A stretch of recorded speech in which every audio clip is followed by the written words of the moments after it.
Shazam got just a little bit more cooler in my book, and it had nothing to do with his book. Juggernaut throws up like some frat boy with 6 Long Island iced teas in him, and Pretty Violent is pretty violent. Let's talk about it. Roll that intro.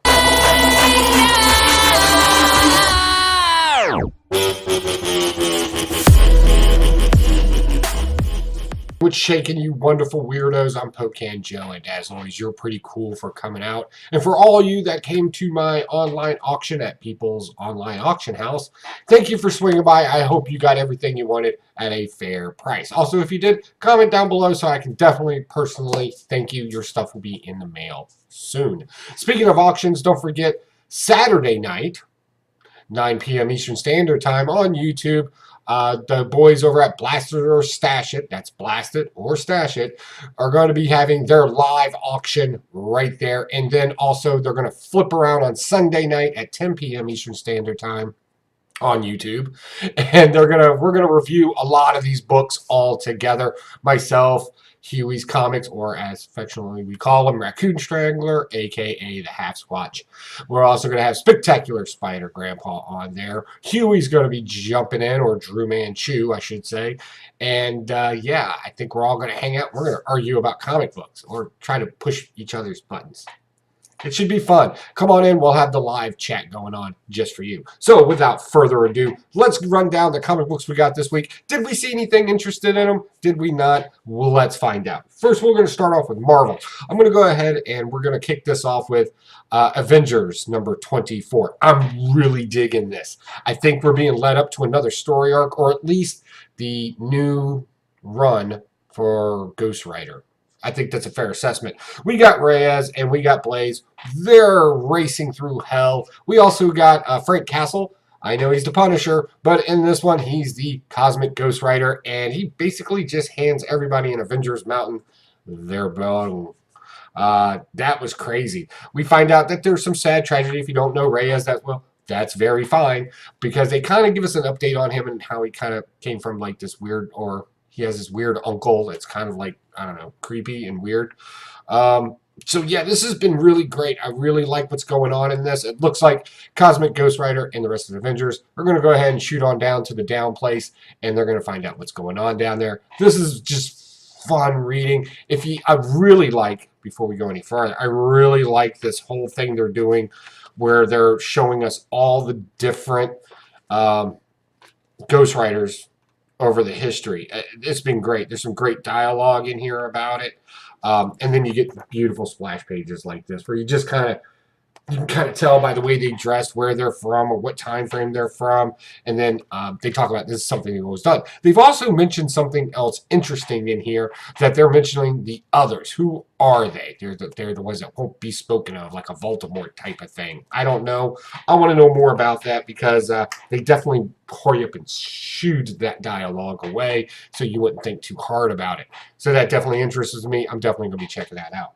Next, we got Strike Force number 1. I was leery of this. New teen books starting off on a number 1 with just a random hodgepodge of collective people being thrown together that have to figure out some way, some external threat brings them all together to fight it. It is a trope that we constantly hear a lot.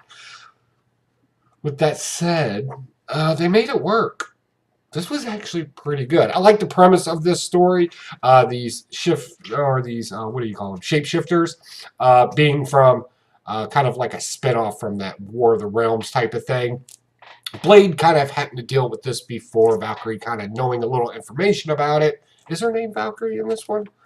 I don't know. The lady from Thor's sister. I really like that. Don't really know why Spider-Woman's in this one. All she does is remind us again and again and again that she's a mother. We know. We all saw the cover where you were pregnant. Thank God she's not wearing those horrible Oakleys. And we get a flashback scene with, yes, Blade in an afro from the 1970s, dropping some justice on some vampires. We meet the actual boss, our main villains in this. We meet them right there at the end, more than just one page or so. We find out that they're kind of powerful, and unfortunately, we also get the death of, yeah, he's He's out of the picture. But there's a phone call, too, that was kind of interesting at the end, like from his sister. Yeah, Satan, or the son of Satan's sister. Son of Satan's sister. Say that 5 times fast. That he's in hell, and why is he here? So that was kind of cool. So we know he's going to come back. We know it's not a forever moment. So yeah, I kind of like that. I don't know why he's working with these shape-shifting people, but I do want to know why and get into that. Next, Amazing Spider-Man. I went with this particular variant right here. I thought it was just a cool little variant, and it didn't really cost me that much more. I think it's a 1 in 10. No, 1 in 25.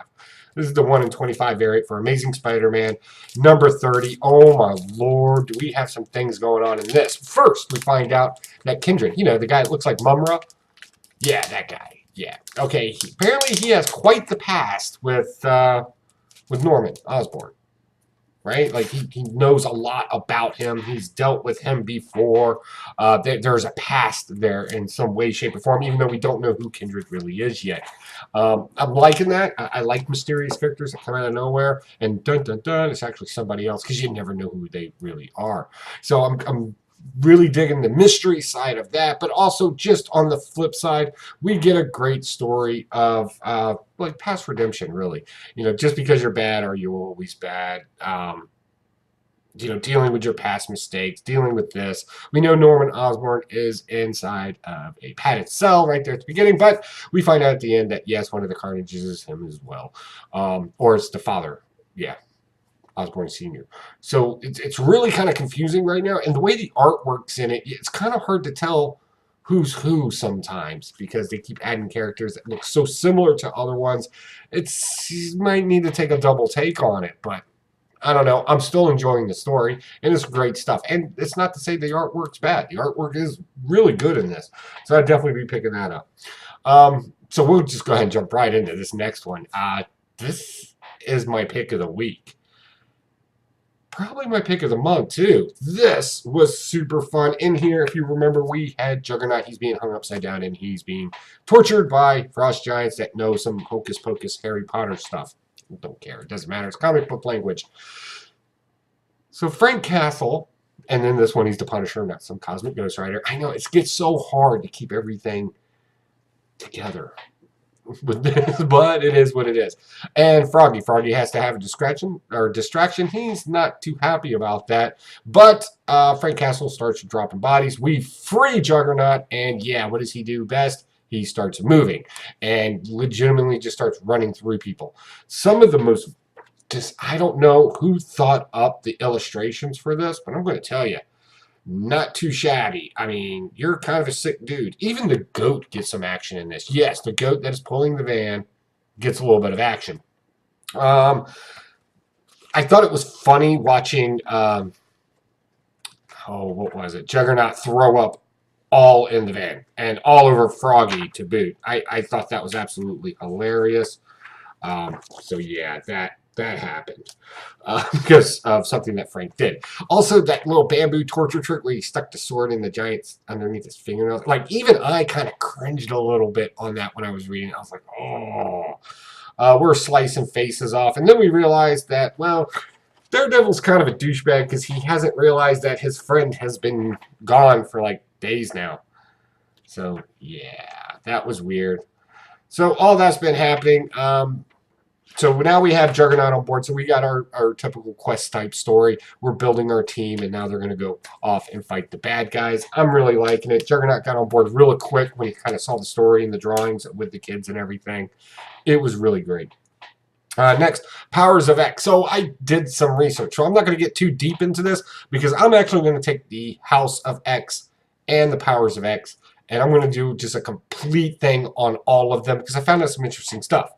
One thing I found out is I've been calling this Powers of X and House of X, and everybody's trying to correct me saying, no, it's 10. The author said 10. And I was like, okay, why is it 10? And nobody could explain it to me. And I'm like, okay. So I did some research, and I found out that, yes, it is Powers of 10 and House of 10. But do you know why? We're going to talk about that as we break it all down. But in this particular issue right here, this was some great stuff. I'm enjoying this story. Not because I think it's your typical superhero story. I think we're on our way to a big letdown, and that always makes me laugh. Like, because I'm a jerk. It happens. What do we find out of this? More future stuff. Namor does not want to play with the mutants. He kind of wants to do his own thing. That makes sense because anything he's ever done, you know. We find out more about the little helmet that Charles Xavier wears, how it's smaller cerebral, and we find out that Forge is the one that actually put it together. A lot of catch up in this one, but a lot of talk about control and power in this, and that's kind of the interesting point in this. It talks about, so it kind of neat. We find out how they kind of formed their government, and it wasn't because people made elections. It was because people did things for them, and they bargained. Oh, like, all the things you would normally throw a politician in jail for. Yeah. Okay, moving on. Last but not least, we got Thanos. Number 6. This closes out this issue. I thought this was a little bit of a ending. We finally finish up the story. Guess what? Gamora and Thanos kind of hang out and they build a great army together. We kind of already knew that, even if you're not a comic book reader. But what we didn't realize is she's on this planet and she's got like child Mangus with her. And they're just kind of hanging out. She sets the kid free instead of killing the kid like she was supposed to. Words, words, words. It wasn't bad, but it was just the worst way to end a comic book on a, that's all I got from it. So, I don't know. So, moving on to DC. We start off with Shazam. I didn't realize that I had skipped an issue in this because I had convinced myself there's no sense in picking it up. I am happy that I picked up this one. Now, the solicitation for this said that there was going to be another member of the Shazam family. I didn't see that in here. I might have missed it. We know the Wizard's back because nobody really dies in comic books or in any other manner. We know we're in some spooky land where Billy Batson's rising out of his grave. A lot of narration. We get Talkie Tiger. If you don't know who Talkie Tiger is, the original Mr. Marvel comic book. I had that issue someplace. I forgot where I put it. Anyway, it's a talking tiger. In the Animal Lands, we get some more of that. We got an Alice in Wonderland type of area. I was going to say land again. That wouldn't have made any sense. I don't know. It sounds like a good idea for a story, but I'm just not getting into it. I don't know why, and it's kind of bothering me. At first, I was all about this, and then I just kind of got bored because it just seems like it's just repeating itself over and over again with the same stuff. And the dialogue's it's not very witty anymore. It's it's right there.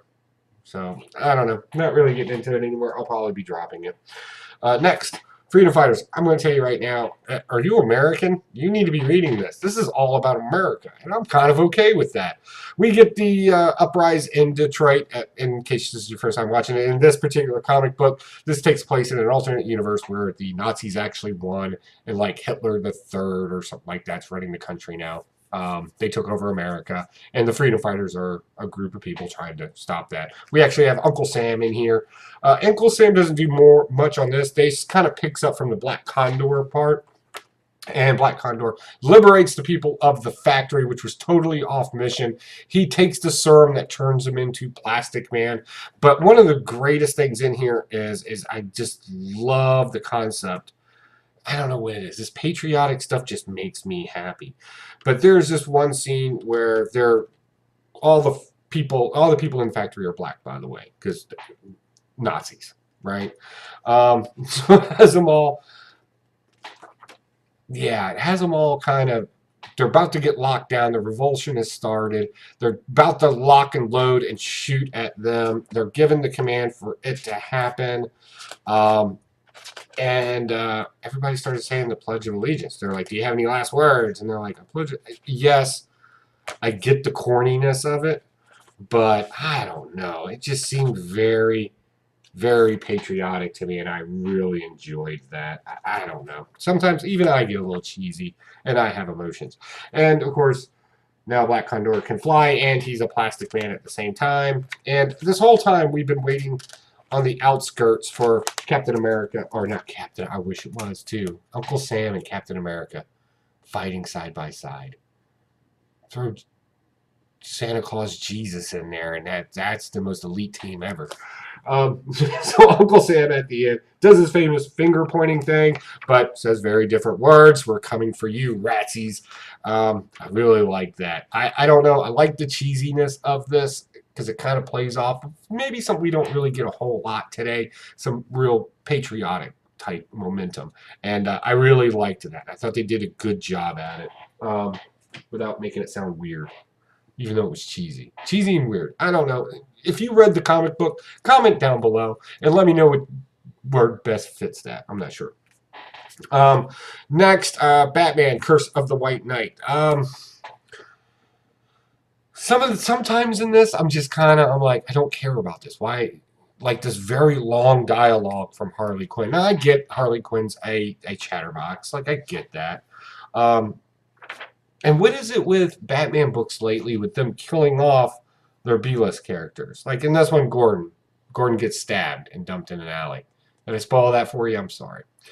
And the fascination with Joker's origins and his truth and blah, blah, blah. Look, I'm one of those people that kind of side with Joker doesn't need an origin story. He just needs to be, if that makes any sense. Like he just exists because he's an idea or a concept. I like that. In this, we kind of go down that road a little bit, but not much. We find out that there was a Joker way back in the past. We found out in the last issue. And then we get caught up. We find out that there's a little twist to the past story of Edmund Wayne and the whole St. Dumas crew there. That something weird is going on. We found a body because for some reason X-ray vision works like that when you look through a scope that big. I don't know. There's some silly stuff in here. And why is Harley Quinn pregnant? Like, I don't get it. Jack Napier's, kind of the Joker thing right now. This whole thing is just weird. I know that's not the best review out there, but the thing's kind of a mess right now. And I know what they're going to do. They're purposely making it messy so you're not focusing on certain things. So in the next couple issues, when the big mystery is revealed, it's, oh, yeah, that happened in that one. I get it. It's a lot of fluffing around. What's Harley Quinn's baby's going to look like? I can only maybe feed those things to those hyenas she's always got around her. I don't know. All right, Batman, Superman. Okay, so just to squash it right now, people are arguing that this is the first real appearance of Shazam that smiles. I'm going to have to disagree with you because the word first appearance, right? And then the word cameo, I go by definitions, right? So there's that.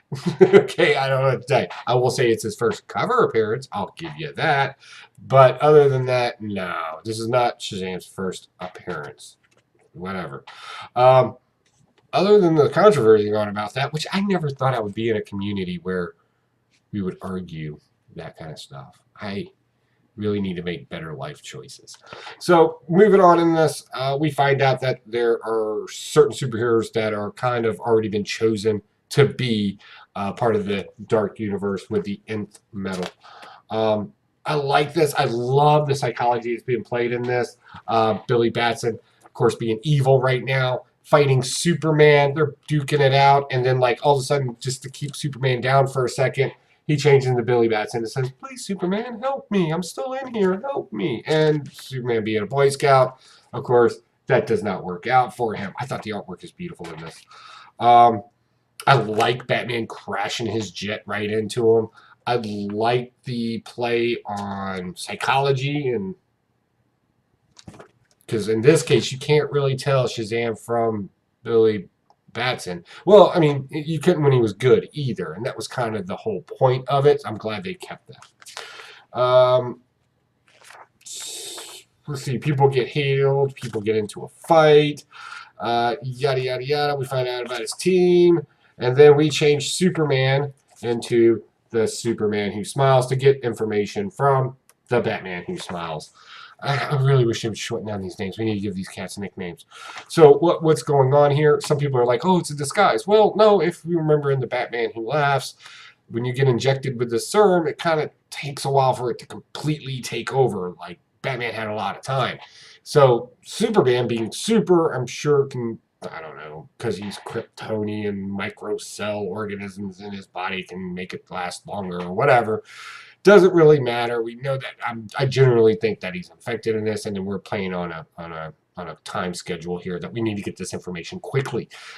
But will the Batman who laughs fall for it? He's always a step ahead. I don't know. We'll see. Either way, if you're not reading Superman and Batman, and you haven't been picking up any DC comics lately, you might want to get caught up on this because this is just fun reading all around. So we'll slip that over there. That's definitely getting help. Detective Comics. Oh, this is so wrong and so bad on so many levels that I had to take notes. The first thing you need to know is that myth that all snowflakes are unique and different was disproven by the Smithsonian like almost 20 years ago. There's only 35 shapes total that a snowflake can actually crystallize into because of the amount of molecules that it takes to make it. So now that I just crushed every snowflake out there, I did that. And just destroyed a myth that a lot of people believe. That's it. You can only have 35. That's it. It's all nature's going to produce. So that was kind of wrong in here. So now looking back at it and thinking about this really just awkward opening scene where they're talking about snowflakes and both of their loves of their life, that just seems weird. Yeah. You don't believe me? Just pause right now after telling you that there's only 35 examples. Keep that definition in your head and then read it again. These sound like gigolos. It's kind of awesome. All right, so so Dr. Freeze is trying to revive the same person he's been trying to revive for the last 50 years. You think that would get old. So Lex Luthor gives him a serum. He starts kidnapping women left and right, or his little commando team, whatever, that look similar to his wife. I would think him being a scientist slash doctor, he would know that it's not about, appearance, right? It's, like, do they have the same blood type? You'd think that would be important and something that they would actually check for. But no, the fact they're blonde hair and, right around, I don't know, just under 100 pounds, that would be good enough. We get a great picture of, weightlifting, because, we go through here. Imagine that. The fat detective really wants his donut. Waka, waka, waka, waka. It kind of gets boring. It's still boring. Don't really care about this. And then, Batman shows up and to punch somebody in the face. So, yeah, this issue's a little lackluster. I get they're all involved with this Year of the Villain theme, and they're really trying to focus on that. But you should really make a better preface it for a story. And I mean, seriously, after like a 10-minute Google search, I was able to find out there's only 35 types of snowflake. And I was able to verify it through 5 other sources. The most credible one being the Smithsonian. He did that in 15 minutes, roughly. Yeah. Okay. And plus, it just nobody cares.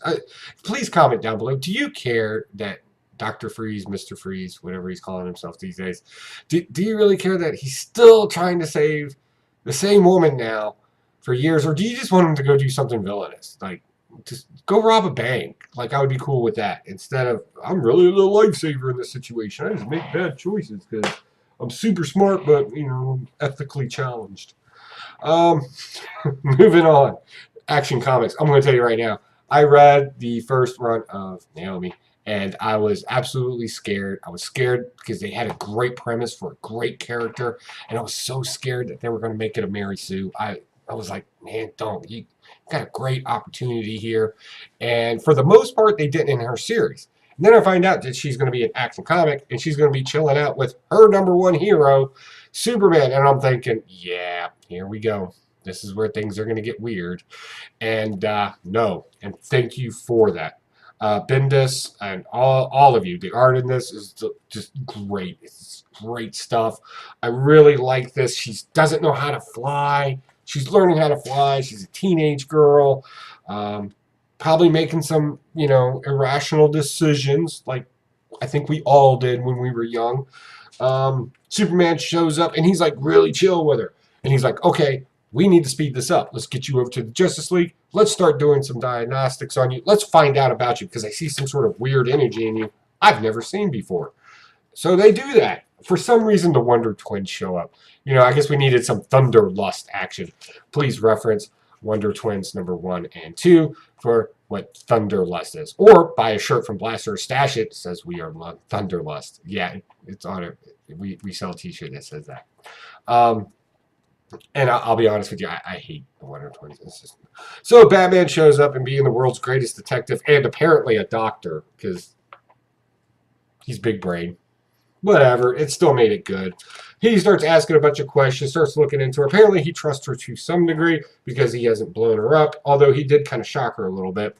All of a sudden, Superman's got to head out because the Red Cloud's up to no good again. She's choking out Thorn or Rose, or it's a split personality thing. That person, Thorny Rose. I don't like that character either. So yeah, they could have choked her out. But no, she's got to live. Superman shows up. They battle out. Apparently, the Red Cloud is stronger now because of something, again, Lex Luthor gave her because we're in the year of the villain. Okay, I'll buy that. I'll buy that for now. Let's see what happens. Let's see how cool it is. I mean, she's a cloud. Can't Superman just go and she go away? Just, whoa. Can't. I guess not. Okay, anyway, I get it. You're ruining the story, Jerry. Fine. They're battling out. They're going to fight. Let's see what happens. I'm on board with this, and I'm on board with Naomi. Because now she's going to get the best superheroes out there to say, hey, this is how you hero. This is how you hero. Let's get this done, and let's go fight crime together. That, to me, seems more inclusive than anything else, and I like that. Moving on.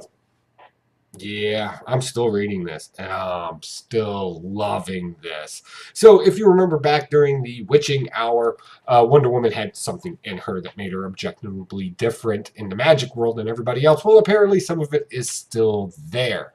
Woodrune, who is just a horrible flower monster creature thing, is hanging out with Brother Midnight. They're tromping through the jungle. They're looking for like the Lord of the Flowers or whatever the hell he's calling himself. It's talking flowers that are part of the green. Swamp Thing shows up to try to get them to stop, and Woodrune, now being kind of the commander of the green, gives him the rot. So he fades away. Yeah, we lost him. He's gone now. That's crazy. So we lose him. They shrink him down. I want to show you the rot that they hit him with. I thought that was just great. They're tapping into that whole horror thing. And we also lose Man-Bat as well. Well, kind of, sort of. He's all... Yeah, so he's pretty much out of the picture. We get Witch Boy and Groot. They're going up to meet this thing to say, hey, Cersei, the one that kind of tells you what to do. We got a mission to do. You got to roll out with us. Let's go do this. So Wonder Woman, trying to get on top of everything, knows that she's got to go to that spiritual world that's on the moon with the lady that likes to smoke. Yeah.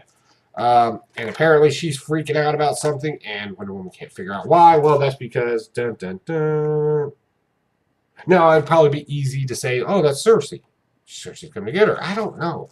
I think whatever it is that they took out of Wonder Woman has grown its own personality and persona, and I think that's what we're dealing with. That would be so meta. That would be awesome.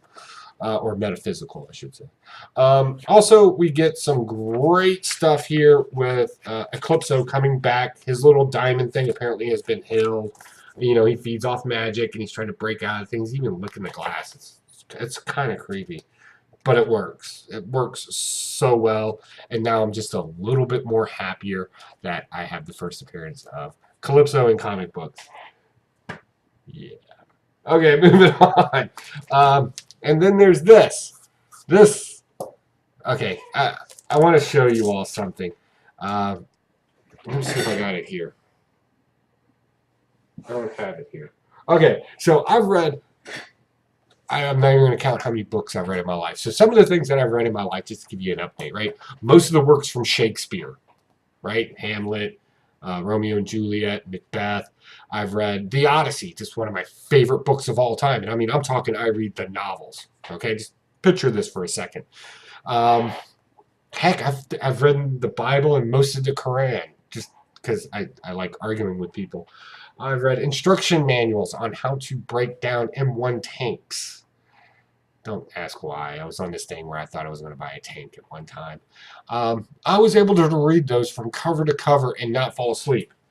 I could not stay awake with this. I am sorry. I know that's a horrible thing.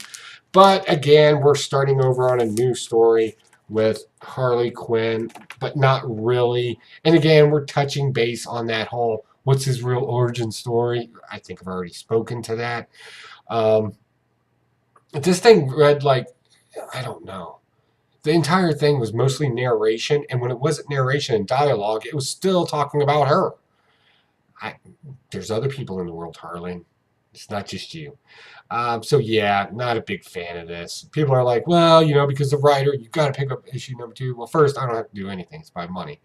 Two, well, I'll be honest with you, I don't know. Depending on how it looks like, there's going to be a lot of books coming out when issue or book 2 comes out. I don't know. I'm going to be a little wise with my money on that one and not run to this. I'm probably going to wait to the last minute. We basically just got a rebooted origin story. Um, and then, the same stuff's going to happen. She's going to fall in love with the Joker. And blah, blah, blah, blah, blah, blah, blah, blah. Independence, blah, blah, blah, blah, blah, blah, blah. Trickery, blah, blah, whatever. This is boring at that point. So, yeah, I don't know. We'll see. Our work was good at it. That's what reviewers do. Whenever we review a comic book and we're talking bad about it, we always feel like we have to say something good. So we're like real quick with the art was good in it. Like we're art critics or something.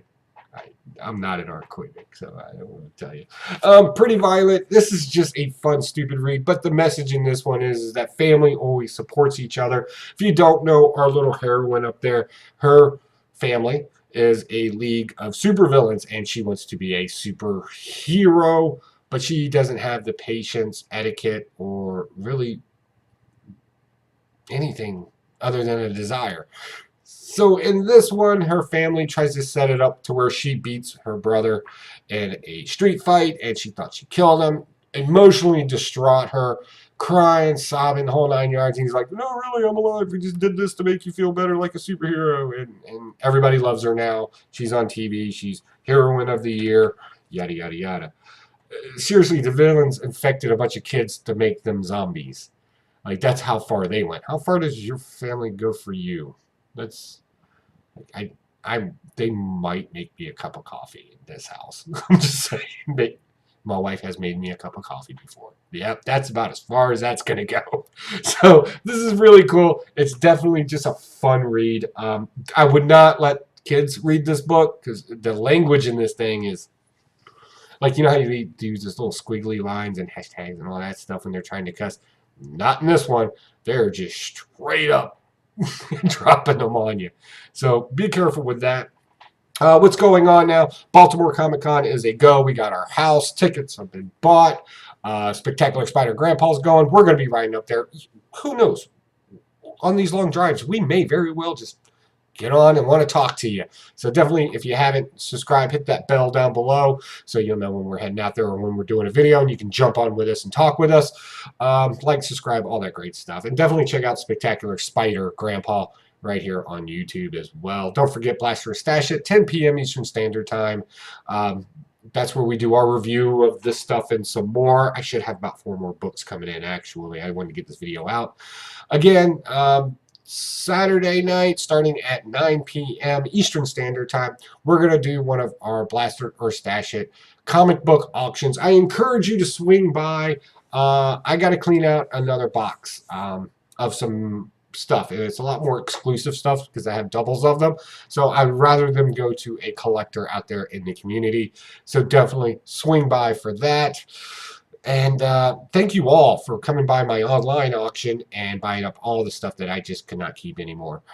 Really appreciate it. I will put your money to good use, I promise, buying libations for people at Baltimore Comic Con because you got to spread the love around a little bit. Hey, if nobody's complimented you today, you're doing great. Everybody's happy. Go out, enjoy yourself. Good weather, bad weather, whatever's going on outside, just go and enjoy it. All right, guys, I got to split off. It's Friday night. That means American Legion night. That means libations and making fun of old people. I'm a jerk. All right, guys. I'll talk to you later. Bye.